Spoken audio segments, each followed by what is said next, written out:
साहब बात मेरे इस्तीफे की होती तो मैं दे भी देता। अब वो तो देश जी भर के साथ पूरी फेडरेशन का इस्तीफा मांग रहे हैं और स्टेट वाइज मांग रहे हैं, जिलेवार मांग रहे हैं।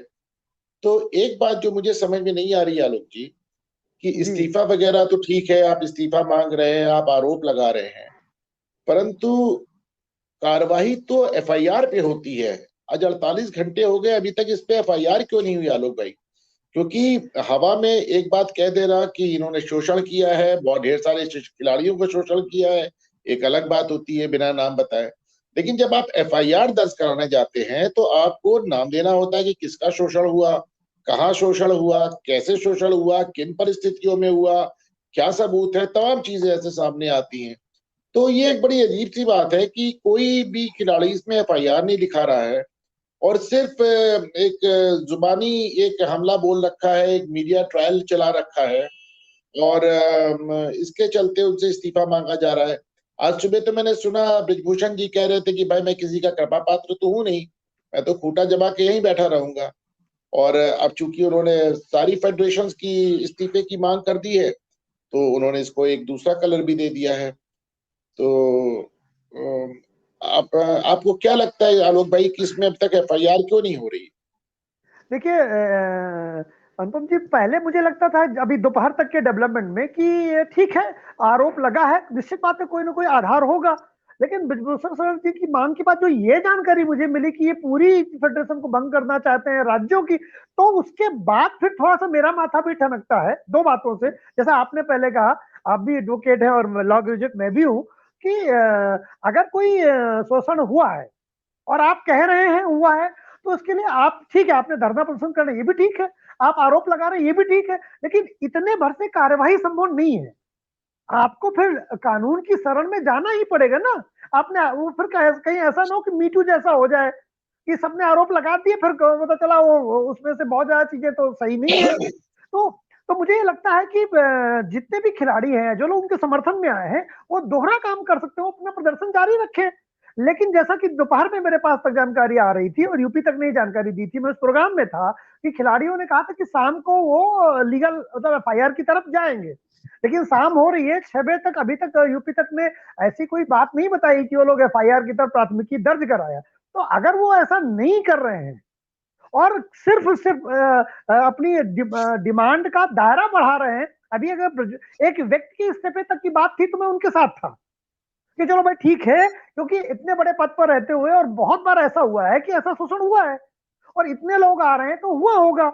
लेकिन अब धीरे धीरे मुझे ऐसा लगता है कि वाकई शोषण हुआ है, या वाकई जो ब्रजभूषण जी कह रहे हैं कि इनका भी तो नजरिया सही हो सकता है ना। क्योंकि प्रश्न उठ रहा है कि आप लीगल एक्शन से क्यों डर रहे हैं? फिर आपको प्राथमिकी तो दर्ज करानी ही पड़ेगी ना। आप कहते 10 लोग मिलकर के किस आदमी ने हमारा शोषण किया, लेकिन ठीक किया, मान लिया, लेकिन उसके बाद आप न्याय की शरण में जाएंगे कि नहीं जाएंगे? केवल कह देने मात्र से नहीं चलेगा। अगर आप न्यायालय की तरफ जाते हैं, एफआईआर की तरफ जाते हैं, तो आपकी जो वार्ता है उसमें, या आपके जो आरोप है उसमें गहराई आ जाएगी, उसमें वो जो जो ब्रजभूषण जी कह रहे हैं वो वजन कम हो जाएगा। अभी तो मुझे लगता है कि फिर इस नजरिए से तो ब्रजभूषण जी कह रहे हैं, फिर वो ऐसा लगता है कि फिर उनके तर्कों में भी दम है। हम वन साइडेड बात नहीं कर सकते। जी अनुपम जी। अब देखिए आलोक भाई, यही मेरा भी कहना है कि ब्रजभूषण शरण पे शुरुआत से तमाम तरह के आरोप लगते रहे हैं, दबंगई के लगते रहे हैं। एक बार टीवी पे आकर हत्या की कबूल कर ली। आपने देखा कि किस तरह मंच में वो एक पहलवान को थप्पड़ मारते हुए नजर आते हैं। लेकिन छात्र राजनीति से लेके आज तक 30-35 साल के कैरियर में ब्रजभूषण शरण पे यौन शोषण जैसा कोई आरोप मैंने कभी देखा नहीं, इसकी कभी चर्चा सुनी नहीं। और जैसा कि भी ब्रजभूषण खुद कह रहे थे कि भाई कोई और आरोप होता तो एक बार समझ में भी आता। ये आरोप मेरी ओवरऑल मेरी राजनीतिक जिंदगी से हो या मेरी राजनीतिक छवि से बिल्कुल मेल नहीं खाता। कल वो कह रहे थे मैं तो खिलाड़ियों के पास गया था समझाने भी, लेकिन जब मैंने देखा कि आरोप यौन शोषण में बदल गए तो मैंने उनसे मिलने से किनारा कर लिया। तो एक तो केवल ये मी टू टाइप का आरोप लगा के इस्तीफा जो मांगा जा रहा है, मुझे नहीं लगता कि अभी कितना सफल होगा। लेकिन इसमें दो राय नहीं कि ब्रजभूषण शरण अगर इस्तीफा नहीं देंगे तो भारतीय जनता पार्टी की स्थिति डेफिनेटली थोड़ी सी असहज होती जाएगी। आज खबर ये भी आई थी कि ब्रजभूषण शरण की अमित शाह से बात हुई थी। तो मैं इसको मानता हूं कि अमित शाह ने ब्रिजभूषण शरण से बात की थी, क्योंकि अमित शाह से तो सब बात करना चाहते हैं, पर अगर अमित शाह किसी से बात कर रहे हैं तो मान लीजिए कि अमित शाह खुद उनसे बात करना चाहते हैं। केवल आपके और हमारे चाहने से अमित शाह से तो बात नहीं हो जाती है। तो अब ऐसे में अगर अमित शाह ने उनसे बात की होगी तो जाहिर सी बात है उनसे फोन करके ये तो कहा नहीं होगा कि भैया तुम दबंगई से जुड़े रहो, इस्तीफा देने की कोई जरूरत नहीं, मैं तुम्हारे साथ हूं। तो जाहिर सी बात है अगर अमित शाह देश के गृह मंत्री इन हालात में ब्रिजभूषण शरण से बात कर रहे हैं तो उन्होंने कहीं ना कहीं उनको इशारा किया होगा, रिक्वेस्ट किया होगा, प्रार्थना किया होगा, समझाया होगा कि भाई तुम इस्तीफा दे दो, पार्टी की बहुत किरकिरी हो रही है। उसके तुरंत बाद ब्रिजभूषण शरण सिंह का बयान आता है कि मैं किसी का कृपा पात्र नहीं हूं, किसी की कृपा से इस पद पे नहीं बना हूं, मैं यही खूंटा जमा के बैठा रहूंगा, बिल्कुल नहीं जाऊंगा। मुझको लगता है लोग भाई कि कहीं ना कहीं अमित शाह से उनकी बातचीत के बाद जो इन्होंने बयान दिया वो इन्होंने एक तरह से टीवी पे अमित शाह गृह मंत्री को बयान दिया, जब वो कहते हैं कि मैं किसी की कृपा से नहीं बैठा हूं यहाँ, मैं अपनी मेहनत से, यस यस अपनी यस ताकत से यहाँ बैठा हूँ। और ब्रिजभूषण शरण को हम लोग जानते हैं, बहुत दिनों से हम देख रहे हैं, वो हमेशा योगी सरकार के खिलाफ बयान दे देते हैं, वो अपनी जी पार्टी को कटघरे में खड़ा करते रहते हैं। आपको याद होगा कि गोंडा का नाम जब मायावती ने बदला था तो किस तरह उन्होंने कितना बड़ा एक आंदोलन चला दिया था। आपको बिल्कुल याद होगा अभी बिल्कुल। कुछ दिन पहले राज ठाकरे राज ठाकरे जिनको वाला भाजपा भी प्रकरण अयोध्या चाहते, वाला जो है, जी भाजपा चाहती थी जी उनको राम मंदिर आए, पर जी ब्रिजभूषण जी उसमें भी उनके भी खिलाफ चले गए। तो जी ऐसे जी में मतलब ब्रिजभूषण शरण मतलब उनको बहुत दबने वाला उनका व्यक्तित्व नहीं है। और मुझे लग रहा है कि वो नहीं दब रहे, वो नहीं झुक रहे, वो इस्तीफा नहीं दे रहे।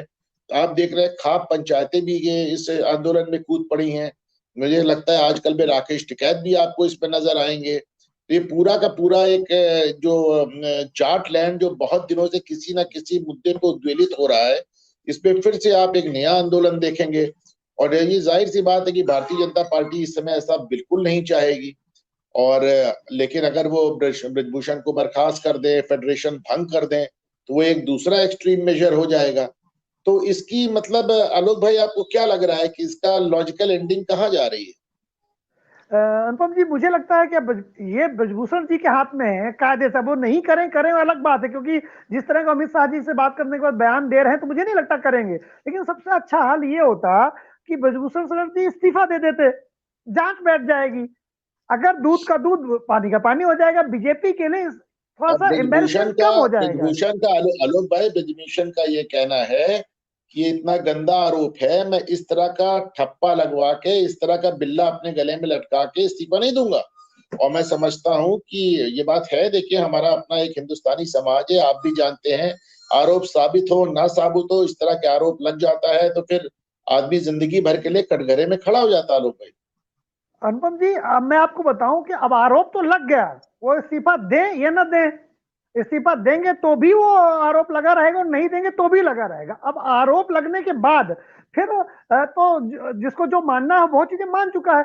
आप अगर इस्तीफा नहीं दे रहे तो भी लोग कहेंगे, इसीलिए अड़े पड़े हो क्योंकि तुम गलत हो और एरोगेंसी दिखा रहे हो। इस्तीफा दे देने पर मतलब शायद मुझे लगता है, जैसे लाल बहादुर शास्त्री जी का भाई एक्सीडेंट वाला उदाहरण मैं इसलिए बार बार कोट करता हूँ कि रेलवे मिनिस्टर थे, एक बड़ी दुर्घटना हुई और लाल बहादुर शास्त्री जी ने नैतिक जिम्मेदारी लेते हुए इस्तीफा दे दिया था। वो समय खत्म हो गया।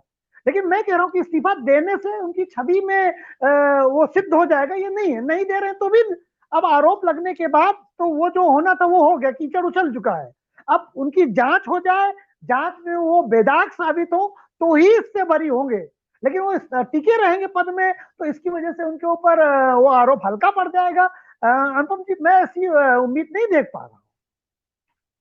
आलोक जी भाई देखिए, जिस जमाने की आप बात कर रहे हैं, लाल बहादुर शास्त्री और रेल मंत्रालय में उनसे इस्तीफा एक ट्रेन के एक्सीडेंट पे, अब उस जमाने से अब तक देखिए कितना अंतर आ चुका है। अभी आपने हाल में हरियाणा में देखा, हरियाणा में भी भाजपा सरकार है, वहां पे खेल मंत्री हैं, वो पहले अंतर्राष्ट्रीय खिलाड़ी रह चुके हैं, उनके ऊपर भी ऐसे आरोप लगे, पर उन्होंने आज तक मंत्री पद से इस्तीफा नहीं दिया। उन्होंने फेडरेशन से इस्तीफा दे दिया पर मंत्री पद से इस्तीफा नहीं दिया।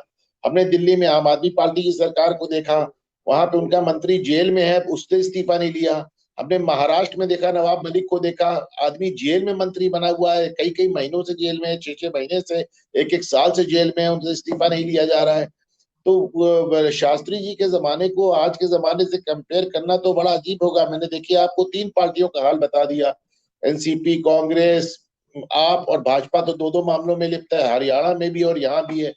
और लेकिन अगर गृह मंत्री अमित शाह के कहने पर भी ब्रजभूषण शरण इस्तीफा नहीं देते हैं और भाजपा की किरकिरी इसी तरह जारी रहती है और वेस्टर्न यूपी में एक नए आंदोलन का जन्म होता जा रहा है, तो ऐसे में भाजपा के पास ऑप्शन क्या रहेगा आलोक भाई? भाजपा की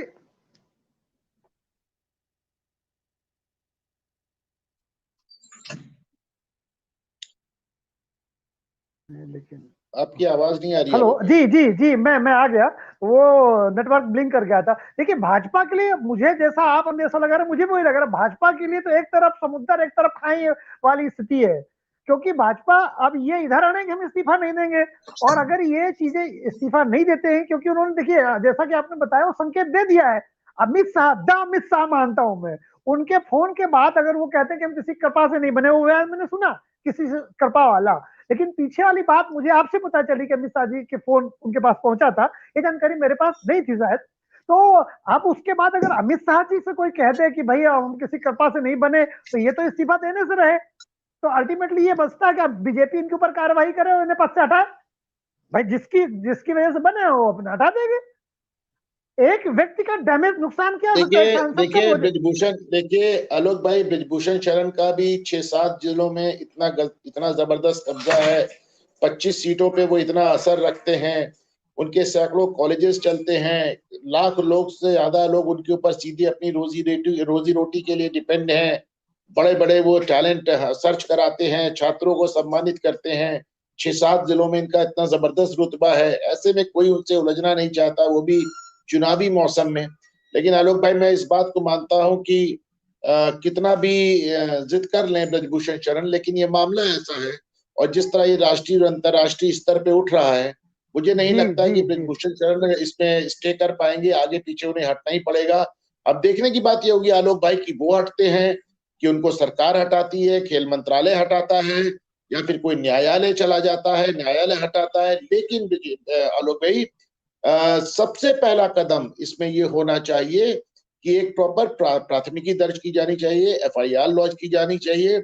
बिना एफआईआर लॉन्च के सिर जबान से हमला करके पूरे देश के फेडरेशन को भंग कराने की मांग मुझे थोड़ी हास्यास्पद लगती है।